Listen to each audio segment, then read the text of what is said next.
Welcome to Storm Tracker, your eye on the storm of your Carolina Hurricanes, and your home for the best insight and analysis to keep you totally informed on what's happening with the Canes. Whether it's the latest news on the ice or off the ice, we've got you covered. Now let's begin. Here's your host, Tom Ray.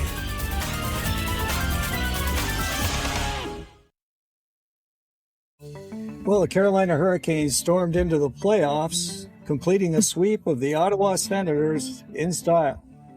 After dealing with the Sens in short order, the Canes have been resting, waiting for the second round to begin.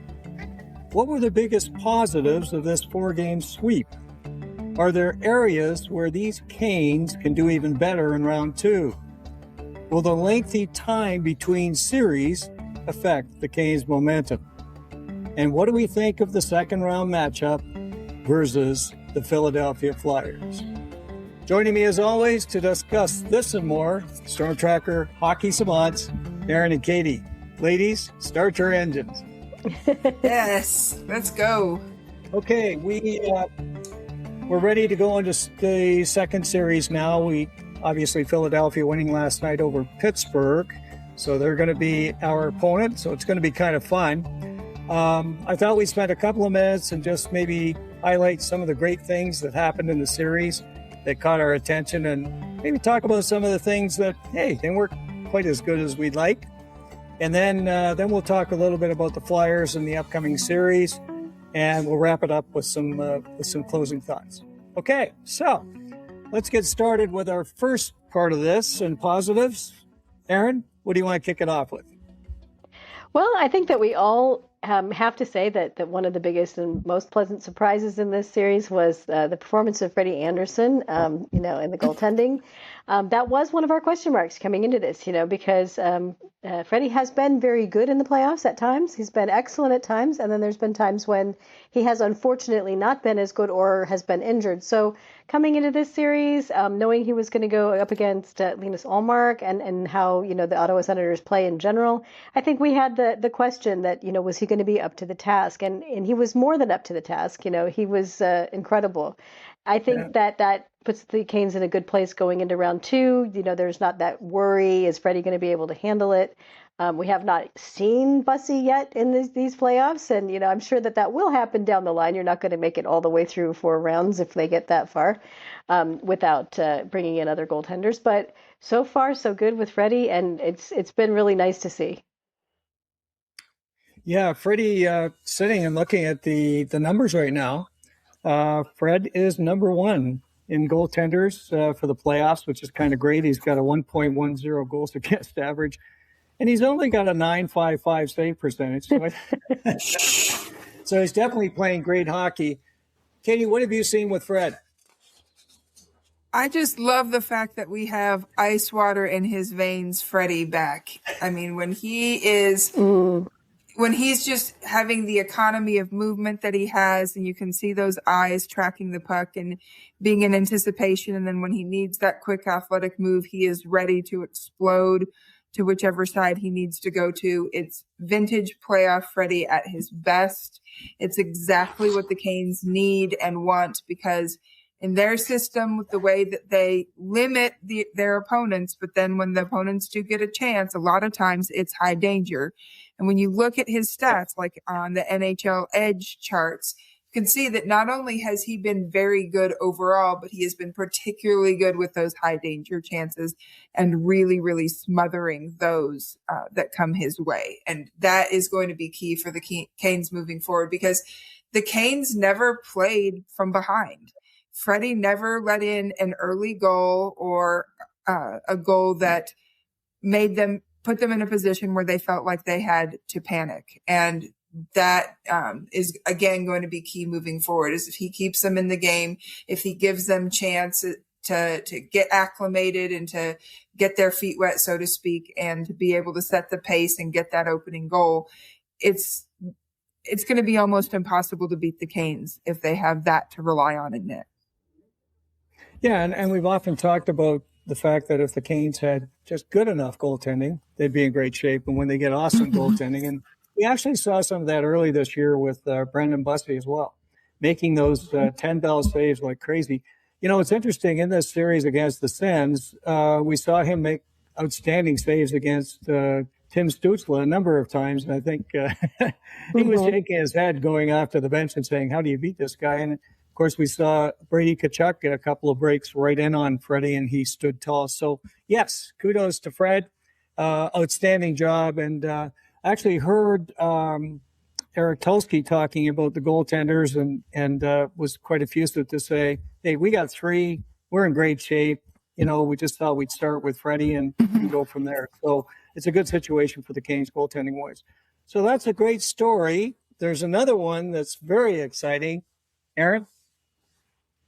Well, again, this was one of our questions coming into the series with the Ottawa Senators. And, you know, we know that they have a very strong center core. All 4 of their centers are really good. And then, you know, anybody else that has to step into those roles, they've got some other options. They've got tremendous skill in the faceoff circle. That was one area where I know we'll get to that. But they're really good centers. They have really good centers. And our question was, you know, Logan Stankoven's coming in. He has been good in the playoffs in the past. He's a good playoff performer. We know that. But he's always played wing in the playoffs. And it's a little bit different. And he even said that, I think, in one of his interviews. It is different when you're playing center, the responsibilities that you have. And I believe some of his line mates even said that, you know, that it's an adjustment for him to not be the guy that's just, you know, out there trying to create all the time. He has to be the guy that's watching over his shoulder for, you know, what the defensive responsibilities are. So, you know, it was an open question simply because he hadn't done it, you know. And I know that they had a tremendous hot streak, that entire line coming into the playoffs. Yeah. But sometimes that doesn't hold up and you just don't know what to expect. But, you know, as we all know, that line was the best line for the Canes offensively, and they were really solid defensively too. Yeah, and Katie, what did you see from another member of the line that's actually 8th in scoring right now and has been a story of resurgence, Taylor Hall?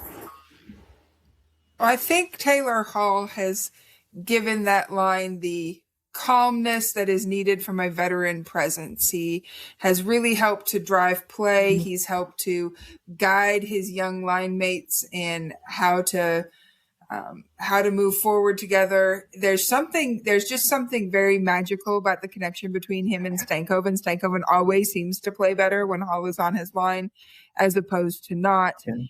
And he is obviously just drinking in everything right now because I think Hall's just waited a long time to get back to this level of hockey personally, as well as just this level of hockey in terms of the playoffs and getting to make a deep playoff run. And so it's great to just see his ear to ear smiles and how much hard work and effort he is putting in, and the fact that he and the line are getting rewarded as a result. And as long as those good vibes keep flowing, that line should keep producing. And what's even better is that line's effectiveness has even worked on the power play as well. Both of the Canes' power play goals that they scored in this series came with the trio of Hall, Stankoven, and Blake on the ice. Stankoven, the one being the goal scorer, but the others being there, creating the plays, creating the space, retrieving the pucks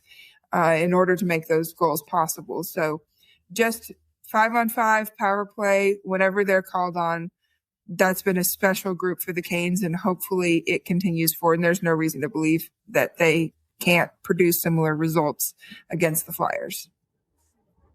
You know, it was interesting. Eric Tulsky was asked in that same interview, why the resurgence for Taylor Hall? I mean, what's happened, right? And a lot of folks around the league are noticing it. And, you know, we had a lot of questions about Taylor Hall, you know, certainly last year and into this year at different points. But he's definitely found his game. He's playing the way he did when he was a star player in the league. It's fantastic. And Eric's comment was basically this: sometimes teams aren't the best fit for the player. And he felt like the last couple of teams that Taylor Hall played for were not necessarily the right fit for him. And he was talking about Hall's ability on the sideboards, his ability to go in and play heavy hockey, his ability to go in and, you know, pull the puck off the opposition and make a play and and do some magic work. And of course, we've seen that numerous times, and it's turned into goals either by Blake or Stankoven or somebody else out there. So it's a great story. And when you start to peel the onion back, you start to understand why he's having as much success. And of course, he's a happy camper because he loves playing for the Hurricanes, and he's got a couple of great young players beside him. So this is a winner. And boy, oh boy, it's great that they've been doing this. Interesting, Aaron, you mentioned that they had been on a bit of a tear prior to the playoffs. Mm-hmm. Logan Stankoven has points in 12 straight games, 11 goals and 5 assists. Mm-hmm. That's pretty good. And how about Taylor Hall? He's got 15 points in his last 11 games. Wow. Okay, these guys are just going crazy. And the weak link out there, Jackson Blake, he's only got 12 points in his last 11 games. Only. I'm just kidding. He's been tremendous, of course. But isn't that something when you look at those numbers? I mean, they were strong right from basically the Olympics on, right? They were just on fire. So I don't think this is a lucky thing, and I don't think it's necessarily going to go away. Whether or not they'll dominate in this next series, that's a question. Okay. So we've got Stankoven and his line. We've got Freddie Andersen and his great play and goal. Was there anything else that really stood out? Katie? Oh, for certain, there's one thing that stood out, and that was the amazing penalty kill from the Hurricanes. They only gave up one power play goal, and that was after they already had established their stranglehold on the series. They were just monsters. They faced multiple 5-on-3s, and not only did they kill them off, they made the Senators look like absolute amateurs while doing it. They just hounded them and pressured them and forced them into making their own mistakes, clearing the zone on their own, missing their passes, putting shots wide. It was an absolute clinic each time the Canes went on the penalty kill, to the point where the Canes would get whistled for a penalty and be like, well, that sucks, but you know what? I'm not worried. But the Canes are fine. They're just going to be another 2 minutes of relatively even hockey, or sometimes on some of the penalty kills, we actually had more chances shorthanded than the Senators had on the power play, and then back to business as usual. And obviously Freddie played a big part in that. The whole PK unit is working together as a group, but the standout on that PK was definitely Jacob Slavin. He played that last game. He played over 10 minutes of penalty kill time. He was just a force of nature out there with his stick work, his positioning, knowing when to step up into guys, knowing when to back off and take away passing lanes. It was just a treat to be able to watch him go to work on the penalty kill. Yeah, I mean, he was incredible. And I like to use the term that Jacob's back. Yes. We kind of missed him playing at this level. Again, some of the situations he faced where he was just coming back and kind of needed to just come back slower than he did, perhaps, but rushed off to be in the Olympics. And that's obviously that's the right thing to do. But I think it slowed him down a little bit in his rehab and getting back to the level that we're used to. So that's great to see. Now, somebody else was doing a bit of good work. How about Jordan Staal, Aaron? Yeah, I mean, what can you say about Staal on the penalty kill? It's kind of been his bread and butter for the last, I don't even know how many seasons. I can't go that far back. But he was, one of the most important things for him was just the sheer number of faceoffs he had to take on the penalty kill. And even though the Senators still kind of had the edge on that, he was certainly better than the others when it came to trying to get the possessions to begin with, So that helped a lot. And then just the way he plays, like Katie says, it's the positioning. It's how they make those decisions, those judgment calls about getting into the lanes versus, trying to check someone off the puck. And I mean, it's just he and Martinook have been, a duo out there for so long that, what you just don't even, like Katie says, when they start a penalty kill, you never even worry because, that first unit, as good as both units are, that first unit is just, the other team is wasting their first, 90, 30 to, or 60 to 90, whatever, 30, 90 seconds, It's just however long the first unit survives out there. Yes. And sometimes it is just 30 seconds because sometimes they give up right away and pull the second unit because nothing's happening. So we saw a few of those, especially I think the 5-on-3s were kind of getting that way. They were like, well, our first unit can't get it done. Let's get the other guys out there to see if they can maybe disrupt something because they weren't getting anywhere. So, and just knowing that all of that was coming together so well. I mean, when you think about how important penalty killing is in the playoffs, because I know the expression is that the refs swallow their whistles in the playoffs. And I think that the games I've been watching, that has not been true. There have been missed calls by the plenty, but there have not been calls, or games where there's just, they're really just putting the whistles away and letting them play. We may get there in later rounds, but just even the glimpses I've had of other teams playing, that is not happening. So you've got to have good penalty killing because sooner or later your guys are going to end up in the box. And even if it's a phantom high sticking, you got to still sit there for 2 minutes. So. Well, and they generally say that your penalty kill and your power play are critical elements in the postseason. I mean, they could be the difference, and usually are. The Canes power play we'll talk about in a minute, but the PK has been unbelievable. Jordan Staal is right near the top in the total number of faceoffs he's taken. He's taken 106, which is a lot of draws in 4 games. Okay, so he was taking a lot of the key draws, and that's obviously led to additional ice time, and he's averaged over 20 minutes a game in the 4 games. Now, one of the things that we can take solace in, and we can feel the same way with Freddie Andersen, is they've had lots of time to rest. And that's great for these guys, certainly the older guys. And speaking about Martinook, how about that block? Did you see? I mean, that's incredible. Yes. When he dives in front of Tim Stützle, literally saves a goal. Like in harm's way beyond anything, right? It was incredible. And that's the kind of player he is. And he just rises to the occasion. And those 2 guys, I think, were huge. And they will be through the whole playoffs. And that's why winning these series quickly is great, right? In any case, Jalen Chatfield, I just wanted to mention him too. He's being asked to carry big minutes. He's right alongside of Slavin. Jacob Slavin's been averaging over 25 minutes a game, and Chatfield's not far behind him. And, I think it's incredible the way those guys have been able to shut the other team's top lines down. And you talked about the penalty kill, and we saw 1-5-0-3 or 5-on-3 when the Sens were so discombobulated. They could not even get in the zone. I mean, it was they were clearing the puck themselves, and that was just the saddest thing to watch because what at that point the PK is just in their head. They know that they can't get past him. I watched the Canadian broadcast for a while, and to say they were frustrated was an understatement. Anyway, good stuff for the PK and a full team effort for sure. Now, not everything was the way we would like it to be. Katie, what are you thinking about in terms of some of the concerns we might have for, different situations in that series?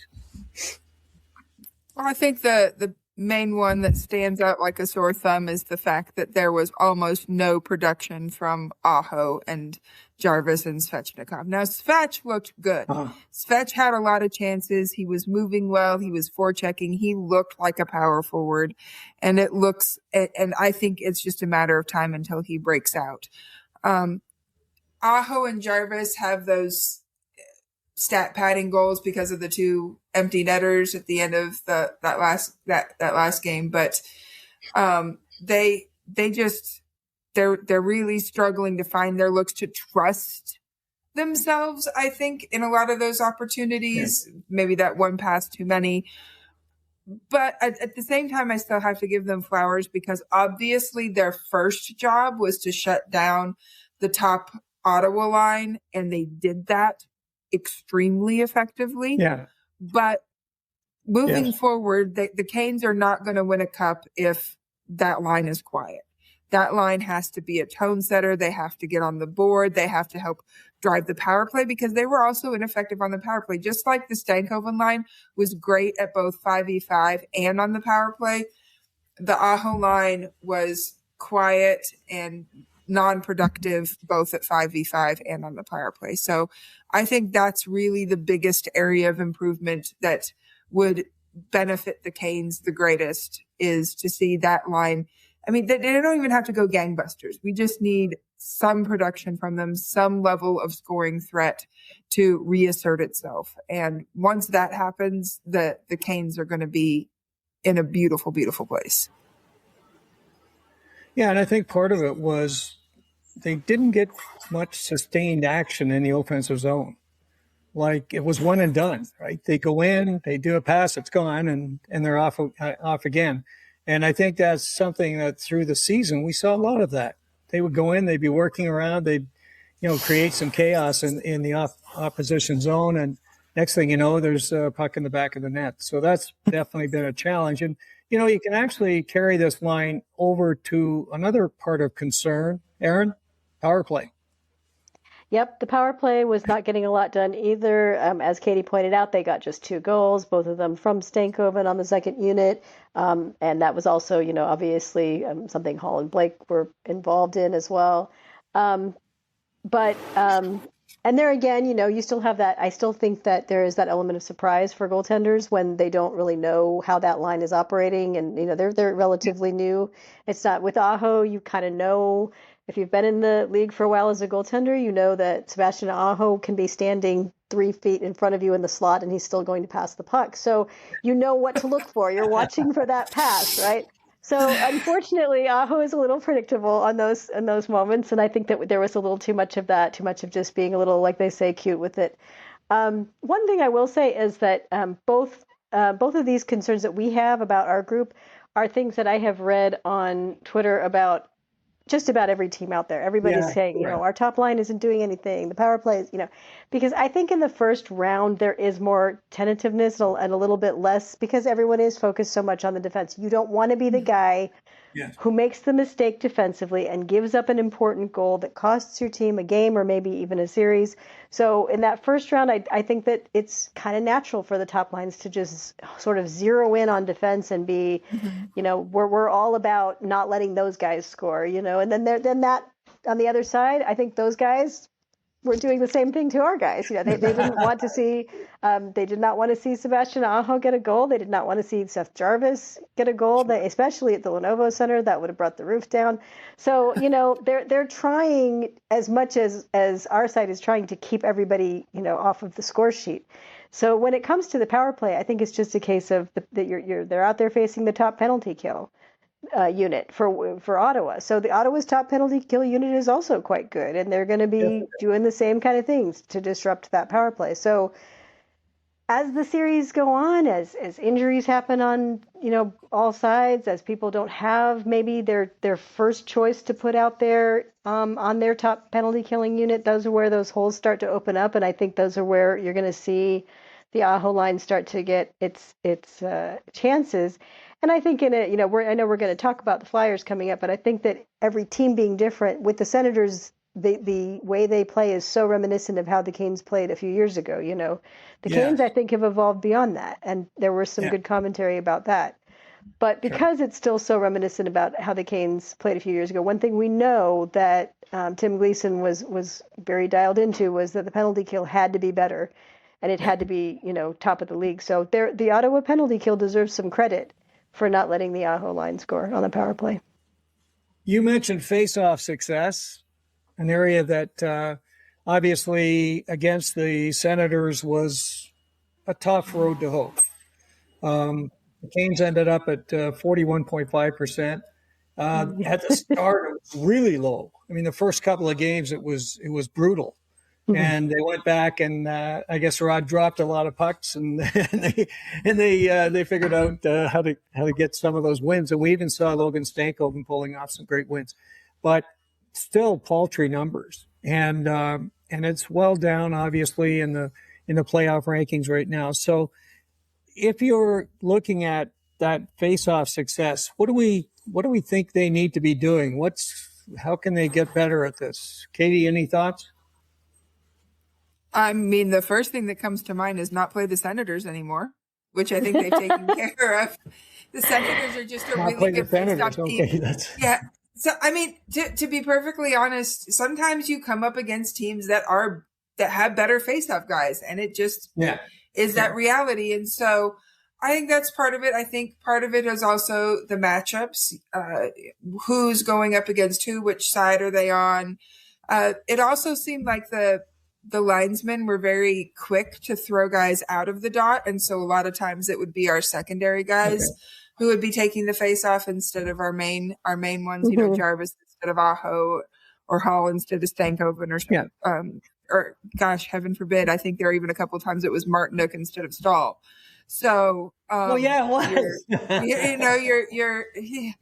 Your face-off rate is not going to improve when that's happening a lot. And so I think it's just about getting set, staying focused, you know, getting in there, not just to win it clean. Winning it clean would be great, but even if you have to get down and kick it back with your skate, or to find another way to gain possession, because that is one thing that the Canes are good at, is even when they technically lose the face-off, they're still hounding the puck and they get it back almost as though it were a face-off win. So I think especially coming up here against the Flyers, number one, the Flyers are not the Senators in the face-off dot.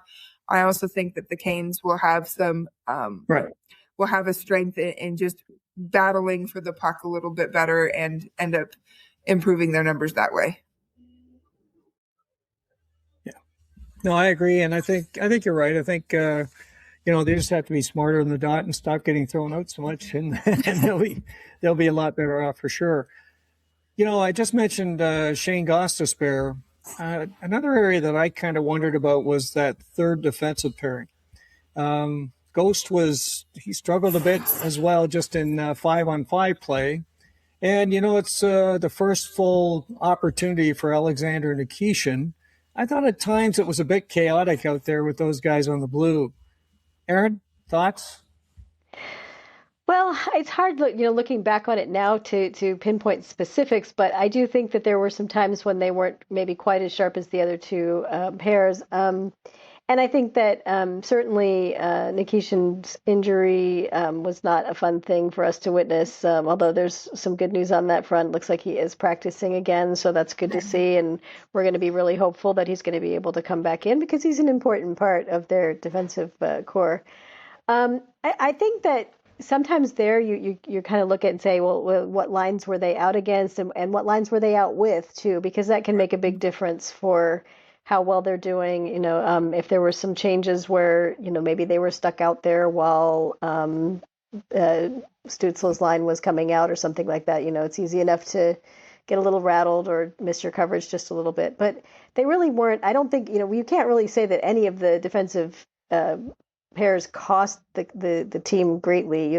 These games were very tight, and there was not a lot of, breakdowns or anything like that. So, I think that if anything, I would say my feeling is not so much that they were terribly shaky or anything, but just that I feel like they can give us more. Yeah. And I think that especially, and that kind of goes back to what you were saying about Ghost on the power play, we feel like he can give us more.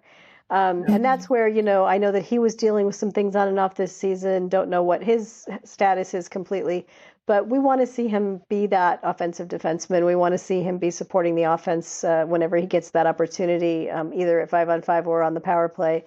And so if they can get the little hiccups out of whatever they're doing and focus on that, I think that they'll be a real benefit against the Flyers. Yeah, and the whole question of Nikishin, I mean, I think that's critical because if Alexander's good to go, and they're going to have some extended time, it doesn't look like they'll be playing before Sunday, so they're going to have some extended time for him to get back on track. And obviously, we've been seeing him in yellow sweater. It looks like he's skating fine, and they're just waiting to move him to the next level where he can do full contact practice with them. And I would expect he's probably going to join them. If he didn't, it would be Mike Riley. I don't know. I think they could probably get by, but I would really prefer to see Alexander Nikishin for sure. So hopefully they can get back on track. And one of the things about the Nikishin Gostisbehere duo that we know is that they started to see where a 5-man unit with those guys in the Stankoven line was pretty darn good. And we were seeing that deployed frequently. They tried to get them out as a unit as much as they could. And boy, when you've got Gostisbehere and Nikishin playing the way they can offensively from the point, and then adding the 3 guys up front, that's deadly. So I'm hopeful they'll do the same thing in the next series, and should be great. So that should be a lot of fun. I wanted to ask a question before we take a look at the upcoming series, and it kind of fits into that. The Canes will be off for over a week, it looks like, right? So they're going to be, they're practicing, they're doing what they can do to stay sharp. But how do we feel about that? Is it a good thing? Is it too long? What are we thinking about this whole idea? Aaron, have you got some thoughts on that? Well, I think it's just the famous rest versus rust conundrum. There's good sides to a long time off like this, and there's potentially some less good sides. For the Canes, I don't think that they're going to be off long enough for rust to really set in or be a factor. They're certainly, when they certainly practice hard. We've known that for, it's been part of their culture since forever. I believe they've had 2 practices already. They did not practice today, this being Thursday, and then they're set to practice again tomorrow, and we'll probably, then make those decisions going forward depending on when the next game is. So they're putting plenty of work in to keep themselves in game shape. The thing you can't control for is the loss of momentum that happens a little bit when you're not playing. These other teams are playing, they're in it, they're still very battle ready, but that's only really an advantage to a team if they finish a series and step right into their next ones. And the Flyers are not going to be in that position either, like you said. Right. They have already finished as of yesterday, and they're not going to be playing, a whole lot quicker. They're going to get a few less days off. So sure. I think both teams are going to be kind of in the same position when it comes to that. The only thing that the Canes need to watch out for is being ready to go when the puck drops. They cannot afford to have a slow start. The Flyers will not, just like the Senators wanted desperately to steal a game at Lenovo Center, especially game 1, the Flyers will be even more desperate to do that, because if they can control that outcome, in the first game, then that changes the whole picture for how the series is going to go. So they can't afford to have one of those starts like we've seen them have after a break. I think they know that better than we do. And I think they know what they have to do to be in that right mindset. Now, let's take a look at this opponent, right? So the Philadelphia Flyers winning last night in overtime. I saw the action throughout the series. The Flyers are a different team than Ottawa for sure. I mean, if you take a look at their lineup, their top line is Trevor Zegras with Porter Martone, who we'll talk a little bit about, and Owen Tippett. When they got Porter Martone from when he came in out of the college ranks, he was off to a great start. He had 10 points in his first 9 games, and he was outstanding. He's a guy that, he changed everything for them. They got him, and they got Tyson Forster back. And according to Coach Tocchet, this really changed their trajectory. All of a sudden, they had a couple of guys that could score. That's one thing about the Flyers. They're not a big offensive juggernaut. They don't score a lot. And they were well down on goal scoring. So again, and Trevor Zegras is their number 1 center. I think I can rest my case.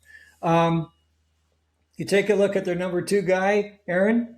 Well, I'm quite familiar with Christian Dvorak from Montreal, and I'm familiar with the many, many times that frustrated Habs fans would be calling for him to be basically shipped off to China. So. In all fairness, I think Dvorak is a better player than he gets credit for, but he has been in the position where, for whatever reason, he's tended to be overslotted for much of his career. He was overslotted in Arizona because they didn't have anyone else. He was overslotted in Montreal because they didn't have anyone else for a good long while after, the end of that 2021 season, and then coming in the next season and losing their coach and their GM and starting from scratch.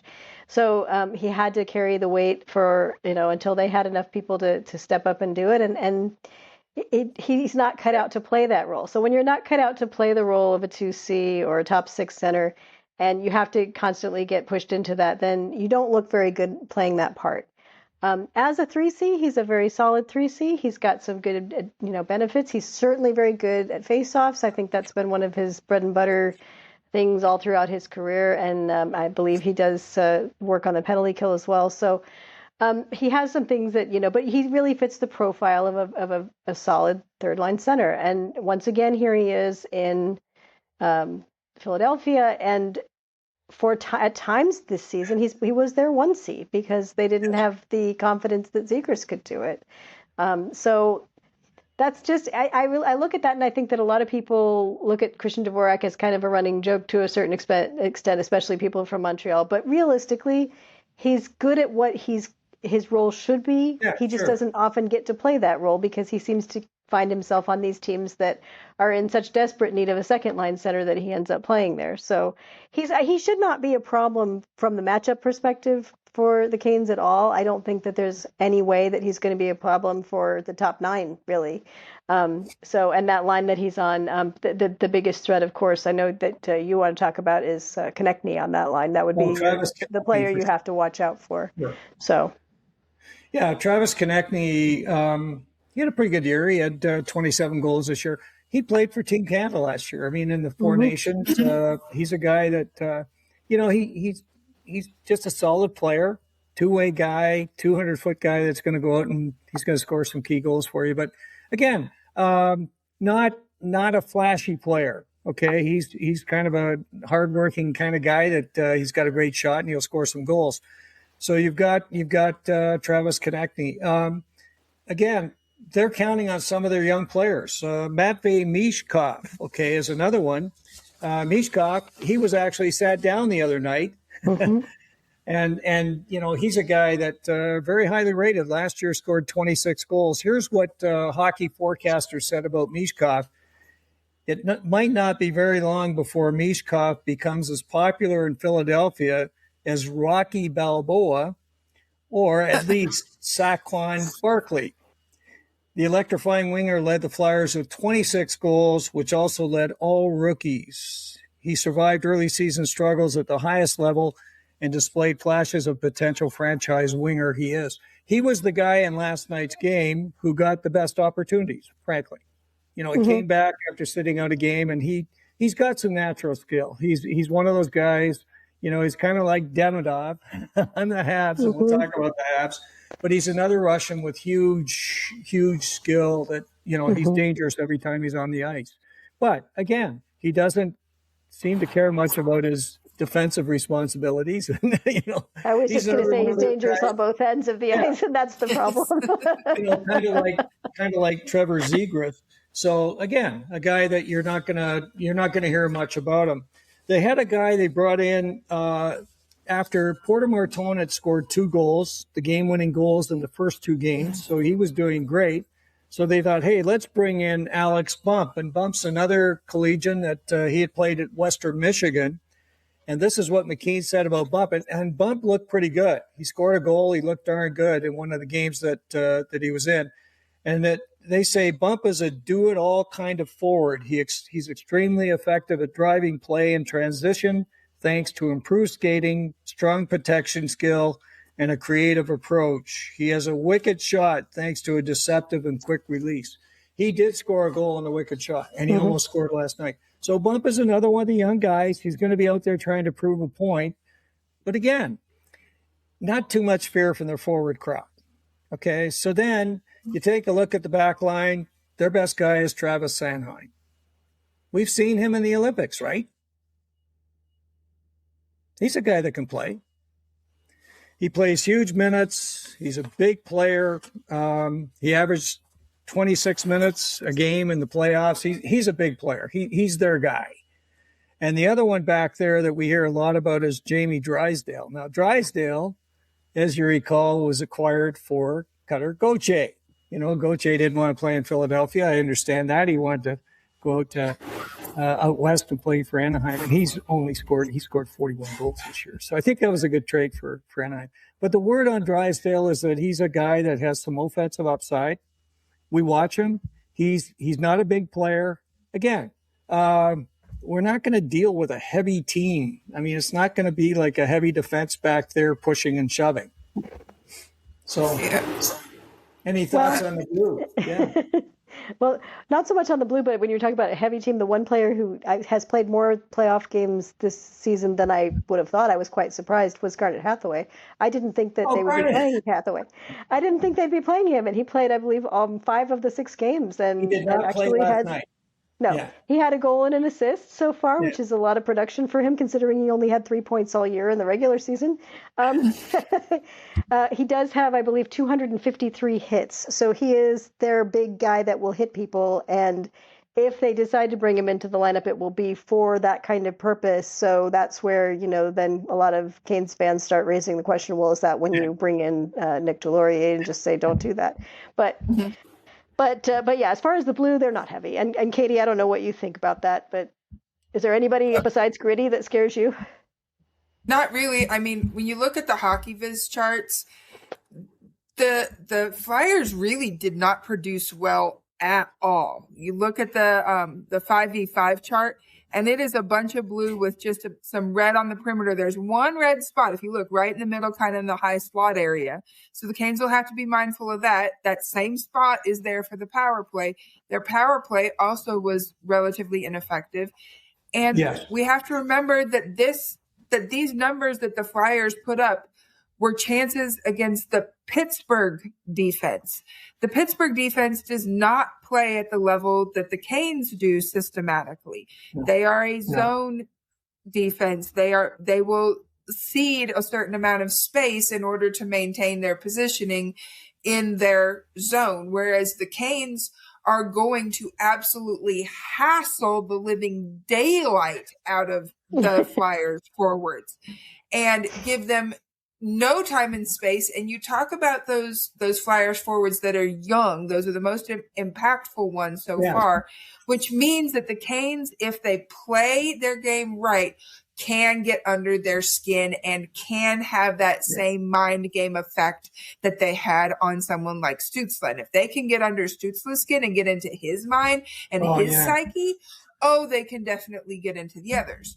But the Flyers forward crew and their system is still a two-edged sword in that if the Canes get overconfident or play them overly aggressively, they will cherry pick, they will slash and attack in the opposite direction with force and do have the ability to punish the Canes for making mistakes. So that is the biggest key. The Canes absolutely overmatch the Flyers, but if they overdo it, if they overplay their hand, then that's when the Flyers will have a chance to counterattack and hurt them, and that's what the Canes need to avoid. They cannot be giving the Flyers chance after chance and leave Freddie out to dry potentially. Yeah. The one area that I think as we look at the roster of Philadelphia, we need to definitely take note of, and that's goaltending. And, we talked a little bit about how the Canes goaltending has been unbelievable with Freddie Andersen. Not far behind has been Dan Vladar, who's been manning the net for the Flyers. He's a great story this year. It's kind of interesting. Hockey Forecaster basically said he's a great number 2 guy, but don't expect him to be number 1 in so many words. And he's gone ahead and done that. He's done a wonderful job. In fact, in last night's game against Pittsburgh, he stood on his head, and he was the reason they won that game. So they definitely have a guy in net that can make it happen. He let in a couple of funny goals in the Pittsburgh series, as we saw, a couple of strange ones, but he's played very, very well. How do the Canes get at Dan Vladar? Karen? Well, I mean, they could keep trying to shoot for the stanchion and hope a goal bounces in off his leg. But I'm sorry, I had to bring that up. That was just such a funny moment. And poor Vladar. That is not the kind of thing. I mean, even if you're not rooting for a team, you don't want to see a goaltender have that kind of moment. It's just unfortunate. And there's 1 in a million chance that something like that happens. No, realistically though, they have to remember. I think one of his key attributes, and I know this was talked about on the various broadcasts, is his sheer size. He's a big guy. Yeah. So they're going to need to get in there, and they're going to need to take his eyes away, just like they would with anybody. But it's going to be a little bit harder. I mean, he can see over Logan Stankoven even if he's kneeling down. So they're going to have some bigger bodies in front of the net to try to create those screens. And it's going to take some of our defense getting in there too and pinching, and then the forwards falling back. You're not going to be able to do it the same way that you did, trying to score on Ullmark. Now, the thing is, Ullmark of the two is clearly the better goaltender, superior in goaltending and in every way. So the fact that the Canes were able to score goals against Ullmark should not make anyone worry that the Canes are going to suddenly have one of those strange scoring, evaporations that they've had in the playoffs before. They should be able to score.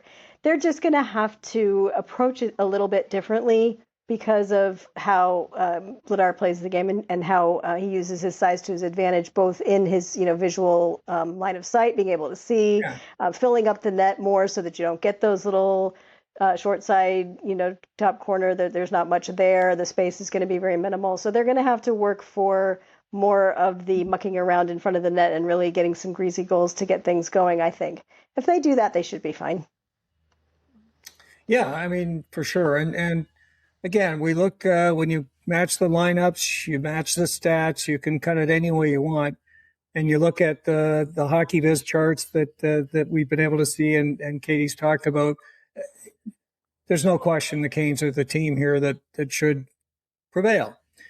Daily Faceoff said this about the series, and I think they hit it right on the head. They said Carolina's a heavy favorite in this series, and for good reason. They're better up front on defense and roughly even in goal with their opponents in this series. They have the edge in both experience and rest, and the Flyers are not the sort of team that has given them trouble in playoff runs past. So that's, I think that's pretty big things. And they said after a convincing series win over Ottawa that profiles as a better across-the-board version of the Flyers, there's every reason to believe in the Hurricanes here. Hurricanes in 5 games. I don't think there's any question that the Canes are the better team. They ended up in first overall. They were well ahead of Philadelphia in virtually every metric you could think of. So I think, again, it should come together quite nicely. Don't we agree? I think so. I think that there's been a lot of people on social media that are worried because the 4 games played previously all went to overtime. And Katie, I really liked what you had to say about that. Basically, I said you just have to look at the circumstance in which those games happened. One was the second game of the season.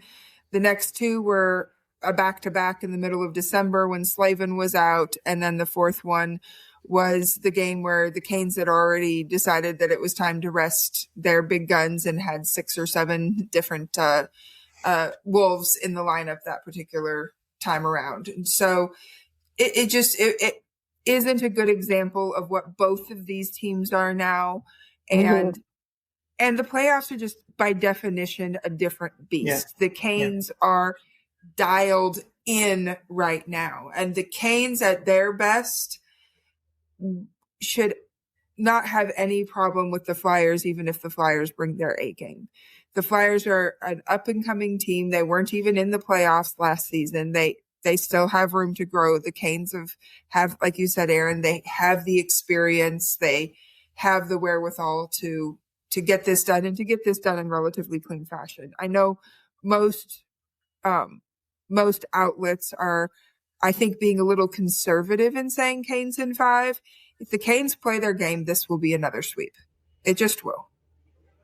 I think so too, and especially if there's no injuries, those are the kinds of things that, when you say, well, could they lose this series? Anything can happen. It's a playoffs, right? Mm-hmm. So anything can happen, But let's remember that if there were injuries, like you said in that last game when they brought in all those kids from Chicago, the Canes didn't just the Chicago Wolves took the Philadelphia Flyers to overtime and a shootout. And then Rod Brindamore made some absolutely baffling decisions about who to send out in the shootout. So you can't in any way look at this and say that they can't, even if they have to call in people, these are going to be people that can play at least as well as the Flyers can. So, I mean, I don't get where all the doom and gloom is coming from unless people just really enjoy, thinking that it's more going to be more close than it really will. But looking at all of that and just seeing it, I kind of have to say that, it kind of brings me to a comment someone made last night when I was expressing surprise about the fact that no one had yet scored in the Pittsburgh-Philadelphia game and that they were going to be going to overtime. And someone said, well, the Flyers are playing for the shootout. So, oh, wow. Yeah. So not to be mean, but I agree with you, Katie. This should not be. This should be, the statistics about getting a second sweep after a first sweep, you could say, okay, maybe Vladar will steal a game, maybe. Yeah, I think that's probably correct. Yeah. But, so 5 is probably the safer pick, but I could see it either way.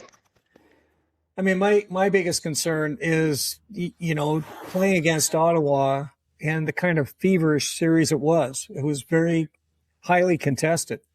It kind of pushed the Canes to their A game as much as possible. And I'm a little concerned that, they're going to go out and it's not going to have the intensity I don't expect on a continuous basis that, with the Senators. And I think, that's the only concern I have is that maybe they'll take a night off and lose one. So we'll see. Well, the Flyers captain definitely is not going to be challenging Jordan Staal to a fight. So we can give that, we can assume that at the very least. There you go. We can't expect that to happen. Yeah, Sean Couturier is probably not going to drop his gloves at the opening faceoff and start punching. No. Jordan Staal. Anyway, I think it's I think it's great. The Canes have got the Flyers now. A lot of folks believe that the first series was as tough as they're going to see, and if that's the case, we'll see about that. And again, Eric Tulsky talking about his feelings with this current team. And he's pretty bullish on this being one of the best teams that he's been around with the Hurricanes. So he thinks that they're put together in a way that they should go deep. So that means Philadelphia should be the next victim, I guess, in this run for sure. So I thought we spent just a couple of minutes on some other series that we're watching. I mean, obviously, Aaron, you're all over it with a great series with Tampa and Montreal. It has been one of the most fun playoff series I can ever remember watching, honestly, because there were just so little expectations for Montreal coming in. And you understand that they're the youngest team in the league. So obviously also the youngest team in the playoffs. Individual players have some playoff experience, but not as a group. They don't have a lot. They've had just last year's first round against the Washington Capitals. So they don't have the kind of firepower that you see over with Kucherov and that kind of thing. They certainly have some very good scorers, but just like every other team, the top lines have been neutralized in these playoffs. So the top line of Suzuki and Caulfield and Slafkovsky has not been as effective, and in the last game, Martin St. Louis decided to mix things up a little bit and put Slafkovsky on the second line to try to get some scoring going on that line. But it's been fun for me because in a lot of ways there's a lot of mirror image stuff going on. The top two lines have had their moments, but not a lot. It is the third line of Bolduc, Dach, and Texier that have come in and done an incredible job. And they are very comparable to the Stankoven line in terms of both the fact that, it's not one of those they don't really have a true second line just yet. It's coming along, but you're going to have mix and matches of defensive and offensive players up on those lines.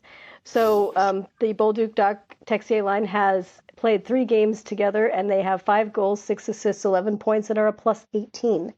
So they've been incredible both offensively and defensively, and their goals are all at 5-on-5. So this is huge 5-on-5 production from this one line. And I don't think that Tampa knows what to do with them because they just recently came together as a line. They're not something that's been done from the beginning of the series, but they are really driving the success right now of Montreal. And the fact that they were able to take that game last night in Tampa, and now they have a chance to win it in Montreal at the Bell Center on a Friday night. I mean, You're right. This is the kind of stuff you write, hockey books about, these kinds of magic moments. So this is a magic moment for these guys to be able to come together like this. And then, the fun story of last night's game was Brendan Gallagher, who has been a healthy scratch periodically through the end. He was through the end of the season and starting the playoffs, and it's simply his foot speed and all these other things have not been able to keep up. But coming in as a veteran leader to help them calm down and have that maturity, because he is someone who's been there before many times, and he is someone who knows what it takes. Yeah. So even if he'd just been a veteran mentor presence in the 6 minutes and 48 seconds that he played, that would have been enough. But he came in and scored the opening goal and really, kind of wiped the smiles off the Tampa bench. And it never changed. The momentum never really changed in that game. So I'm excited. I can't wait to see how this plays out. Well, it's interesting, we talked about some of the challenges our top line has had with the Kings. Nikita Kucherov has really been shut down. Oh, yeah. Which is hard to believe. He had 130 points in the regular season, and he's done hardly anything. And, it's the same story. And I think, watching Tampa, I just don't think they're deep enough. I think, back in the friendly confines in Montreal with 20-odd thousand people in there, whatever number it is, I think it's the biggest rink in the NHL. It's going to be just manic.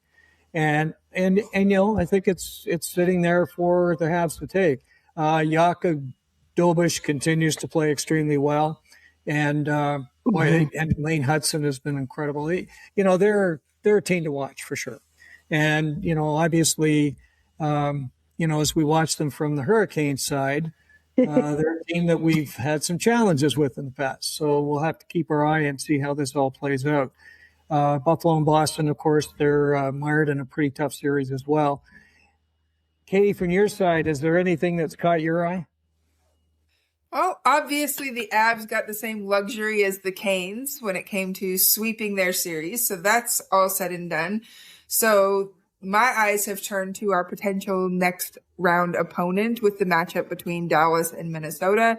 And it has lived up to its billing for sure as being the big heavyweight matchup of the first round. They have gone toe to toe and traded games back and forth, with Minnie currently up 3-2 in games on Dallas. And I really don't know who I want the Avs to face. I feel like there are benefits either way. There's certainly something to be said for the Avs being able to slay their Dallas Star demon at some point. There's also something to say for just avoiding the psychological mess of facing the Stars and getting fresh meat in Minnesota. So, whichever way the game goes tonight, I'm sure there will be some benefit of the Avs. I'm watching the scoreboard a little bit, and the game is currently tied 1-1.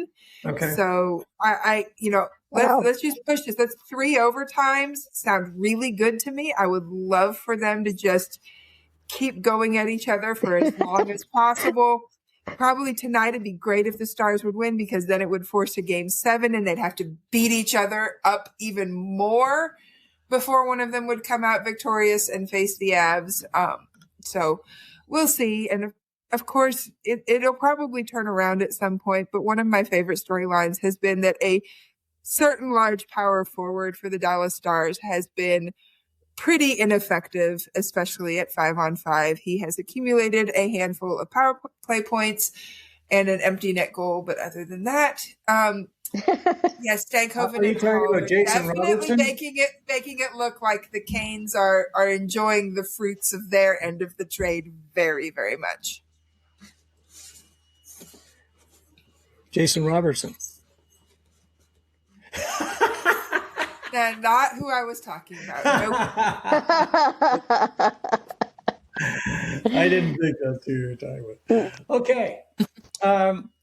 That's interesting. And one of the things that, just in that series, one thing that I found very interesting has been Quinn Hughes has been just a beast in that series. He's played 32, 33 minutes, I think, on average a night.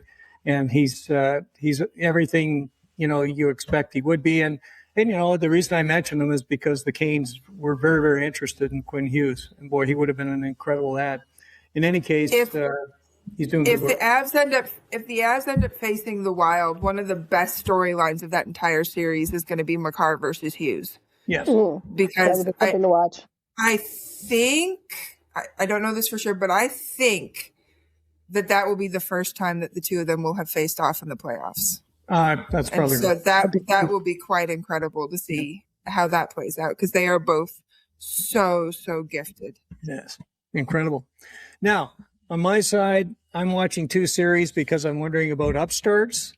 We have the Oilers and the Anaheim Ducks, of course, battling hard. The Ducks got ahead in that series, but it's starting to tilt towards the Oilers.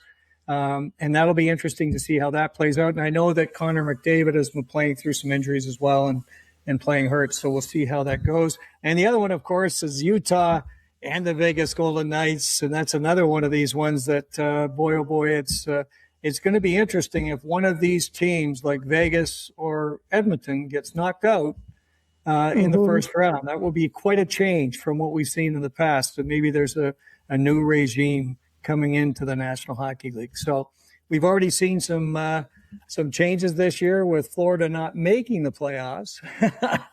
Are we going to see some of these other guys knocked out early? So it could be quite a different landscape following this first round, depending on what happens in some of these series. So it's a lot of fun. Okay. I thought we'd do some closing remarks. We've got the series coming up. As we did with the other series, who are the players that you've got that you're thinking are going to really stand out in this series? Katie, you want to kick it off? I got to go with Aho. I think he gets his game on. I think he finds his groove, and I think he leads his line. That once he gets his shooting down and he starts producing, that it'll be like dominoes tipping, and Svech and Jarvis will follow right along. And man, if that line can get going, it should be pretty smooth sailing for the Canes moving forward. Yeah, and of course, having scored a couple of goals his last game, maybe he's just going to feel the touch and say, I can score now, so it's easy. The fact there wasn't a goalie in there, don't worry about that. But it's good that he got those goals nonetheless. Aaron, from your side. I'm going to say two different people because why not?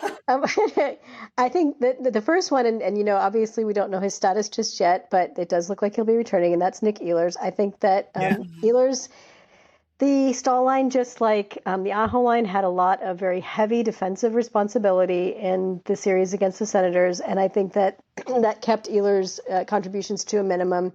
But we know that he can be so much more than that, and especially with his speed.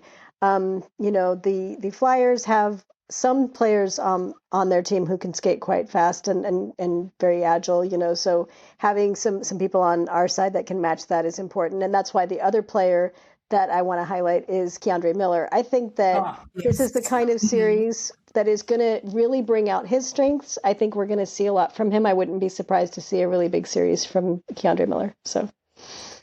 Well, that's great because I have both of those guys lined up, and you took both, so I'll. What can I say, Tom? Great minds think alike. You're going to have to pick a couple other guys. I think that's great. Well, considering I picked Logan Stankoven in the first series, I think I'm doing okay.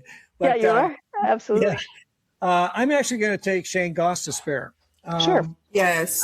I think the power play is going to come back to life, and I think Shane's going to start to play the way he can play. And we know just how good he is, and he loves to play against Philadelphia, of course, because he was there for an extended period.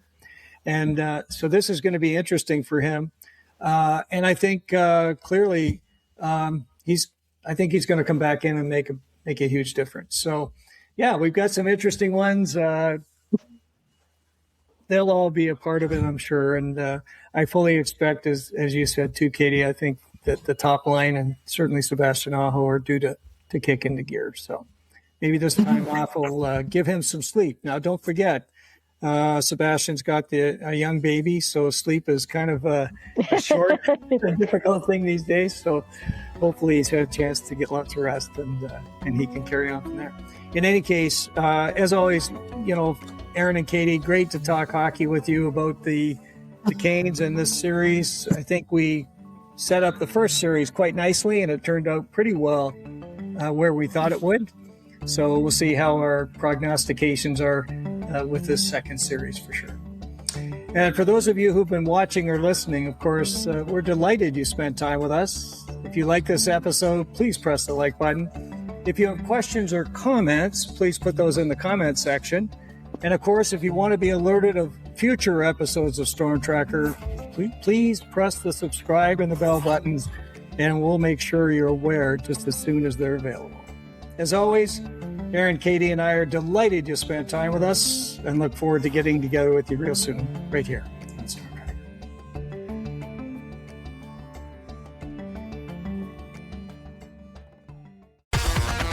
Thanks for listening.